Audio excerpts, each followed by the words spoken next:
say is go out to vote for Tegan Plummer and bring your friends to the polls with you.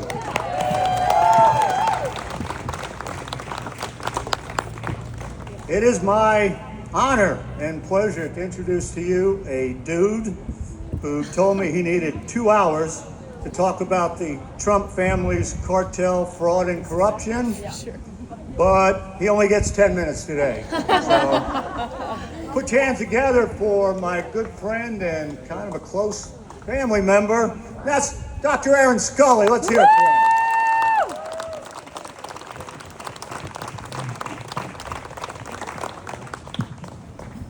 Yes, this works, right? Yeah. Good afternoon, everyone. Good afternoon. When Dr. Love asked me to speak today about corruption in Trump's administration, he did give me a 10-minute limit. I said, 10 minutes? Told him I need 10 years to list all the corrupt things the Trump administration has done. Now, I do hope that Donald Trump gets to see his 90th birthday. But this is not because I'm feeling charitable. I really hope he's just around to experience it when history renders its verdict on his administration.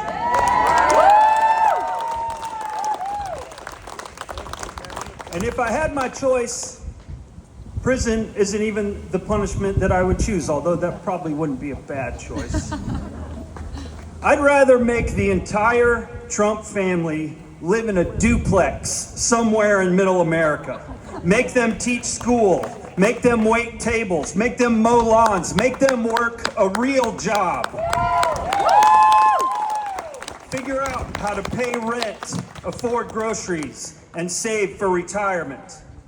Make them live the life millions of Americans live every day. Maybe then they would understand why we are so angry. And make no mistake, we are angry. Are you angry? Yeah! We're angry because we are exhausted. Exhausted by the lies, exhausted by the corruption, exhausted by watching powerful people profit while ordinary Americans struggle. Yes. But we cannot afford to stop fighting. Because corruption depends on exhausted citizens. It depends on people becoming so overwhelmed that they stop paying attention. It depends on us accepting immorality as normal and greed as the price of power. And that's exactly why we're here. Because corruption isn't normal, it isn't inevitable. And it isn't something we should ever accept. Nope.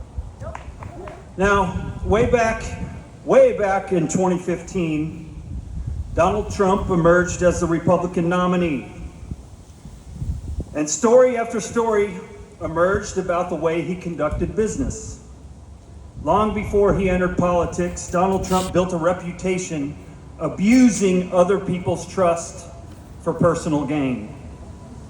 Now, the details have changed, but the pattern has stayed the same. Back then, I actually convinced myself that the presidency might change him. Boy, was I wrong. Because corruption isn't something Donald Trump discovered after becoming president. Corruption is the one consistent thread that runs through his entire life. Right. We all know Trump is totally and completely corrupt. That is not a secret. His life has been one long exercise in scheming, lying, manipulating, and taking advantage of people for personal gain. Yes. And now, instead of him asking, what is best for the country, his only question is ever, what's in it for me? Democracy is built on a simple agreement. Citizens follow the rules because they believe the rules apply equally, or at least somewhat equally, to everyone. But millions of Americans no longer believe that. They see billionaires buying access. They see powerful people escaping consequences. They see one set of rules for the connected and another for everyone else. And this loss of trust is weakening democracy. That is why corruption matters. Corruption is not simply an ethics problem. It is not simply a political problem. It is a threat to self-government itself. And corruption is no longer hiding. It is operating openly at the highest levels of government. We are watching the presidency treated not as a public trust, but as an investment opportunity. Major donors receive prestigious appointments. The people writing the biggest checks keep finding themselves closest to the levers of power. Corporate interest spends millions to influence a government increasingly responsive to their needs only. It's access for sale. It's influence for sale. It's government for sale. And perhaps the most disturbing aspect of it is that it does happen in plain sight. Not hidden, not denied, not concealed, right in front of us. Almost daring us to care. Corruption is not an abstract political issue. It reaches into people's lives. It determines who gets heard, who gets protected, who gets exploited, and who gets ignored. Corruption doesn't just enrich those in power. Corruption will protect itself. A corrupt system can survive criticism. It can survive bad headlines, it can survive investigations, but it cannot survive free and fair elections. Because elections are the moment when the people get to render their verdict. That is why these attacks on our elections are so dangerous. When politicians spread false claims about elections, undermine confidence in results, making voting harder, or refuse to accept outcomes they don't like, they are attacking the very mechanism that allows democracy to correct itself. The answer to corruption has and will always be accountability. And accountability begins at the ballot box. That is why these elections this fall matter so much. This election is not simply about Democrats or Republicans. It's not simply about tax rates, spending levels, or political ideology. It is about whether voters choose their leaders or the leaders choose their voters. It is about whether public officials remain accountable to the people. It is about whether the rule of law even still matters. And if corruption is the abuse of public power for private gain, then voting is how citizens reclaim that power.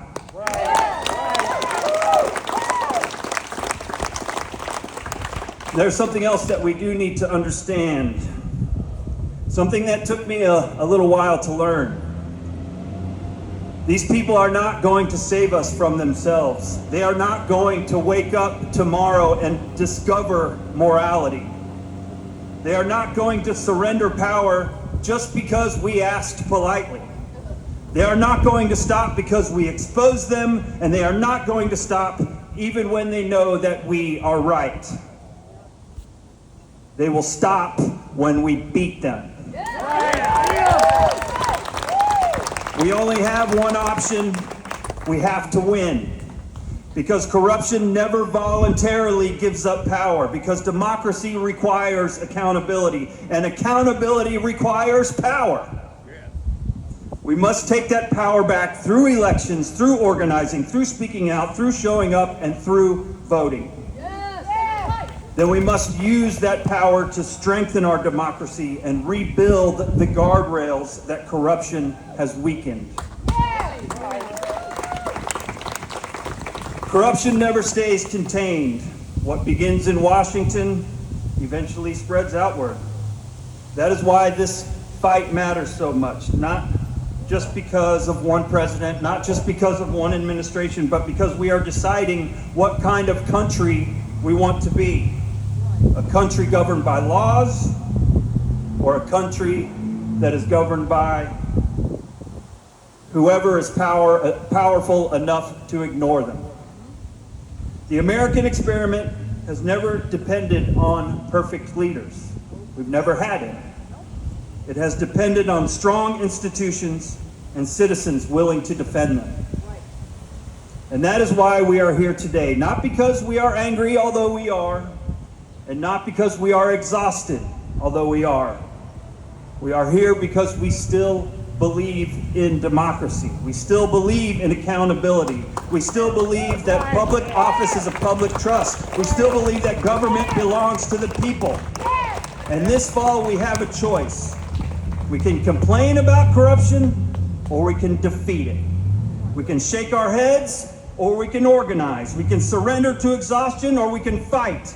Because that is what this moment demands. Not spectators, participants. Not cynicism, but action. Not despair, but courage.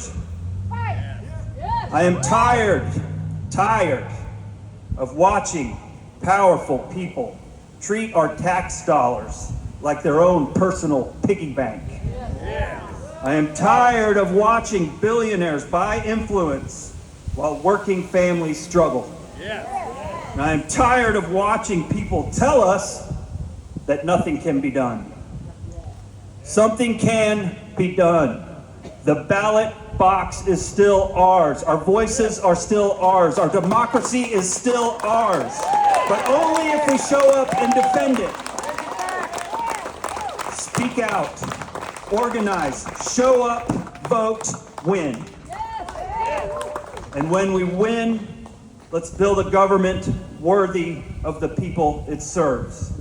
Because democracy is not for sale, and America does not belong to the powerful. It belongs to us.